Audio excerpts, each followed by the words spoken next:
Hello and welcome to a new video series in which I will go over the 3 stages of cornering to make you guys a faster and more competitive driver.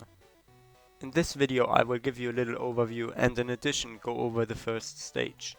Let's begin with talking about those 3 stages, which are braking, steering and acceleration.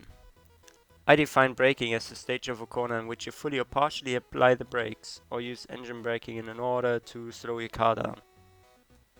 Steering is the stage in which you maneuver the car, and acceleration, who would have guessed it, is the stage in which you accelerate out of a corner. Most slower drivers tend to have a bit of lag going on between those stages, and the target of this series is to mostly remove that lag in between those phases, so that you will be faster around the track in hot lap and race conditions. To put this lag into perspective, I have recorded some examples showing you guys a slow turn 1 and turn 2 at Monza, and in contrast a fast turn 1 and turn 2 with almost no lag in between those stages.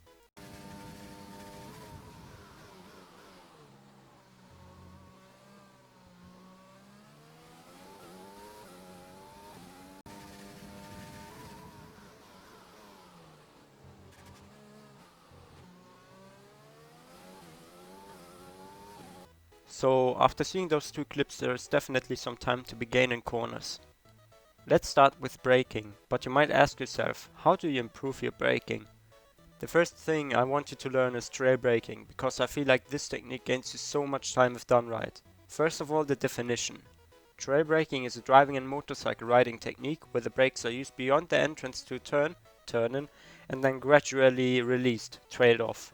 This definition tells us what trail braking is, but doesn't really help us understand how to get better at it. But that's why I'm here doing this video for, to explain such techniques, so be aware it's going to get technical. To help you guys understand how trail braking works, let's talk about weight transfer first. Not using trail braking as a technique is basically not using weight transfer in the most efficient way. You have probably noticed that when you are doing an emergency braking maneuver that your body jolts forward. Basically what happens is the weight of the car and your body is transferred to the front of the car, which puts high loads on the tires. In an F1 car this is beneficial because unlike normal road car tires, F1 tires are slick tires that produce a high amount of mechanical grip. Now if we look at an F1 car, you can notice that the ride height is uneven. This leads to something called aerodynamical grip. F1 cars have a piece of bodywork called a front wing, which produces aerodynamical grip. Under braking, the front wing helps create drag, which leads to a more responsive front end. The front wing has a main plane, red, the lowest element of the front wing. Then there are flaps, green, stacked on top of the main plane. When the car tilts forward under braking, those flaps create more drag because they have more of a contact surface with air, also called angle of attack, which in turn leads to this increase in grip at the front end. That means, ideally, you want to be trail braking or generally braking until you reach the apex of the corner, as that leads to more drag and thus more maneuverability.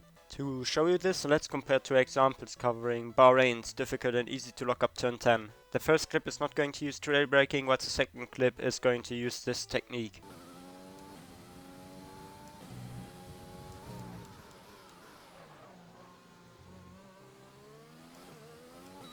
Now the second clip.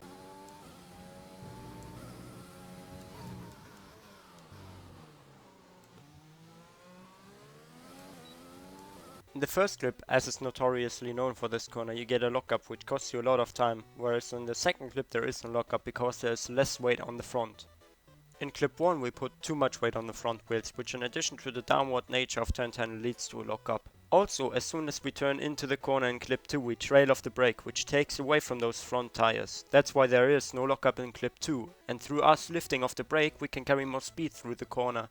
Hopefully this makes you understand how trail braking works and how to do it. So let's get to the next point, spotting your braking point.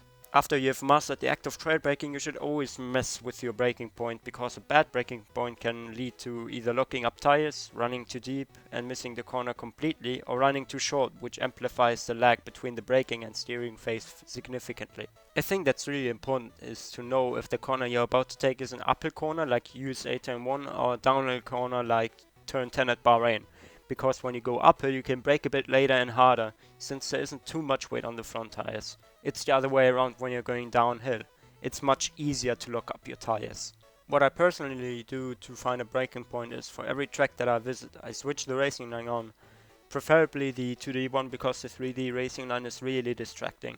And also I turn on the delta time so you can kind of get a feeling for different approaches or different braking points and entries. Also, there is no shame in watching other drivers if you don't feel like experimenting yourself. Just make sure to look at the braking point, turning, and so on. Now we get to optional things you can do.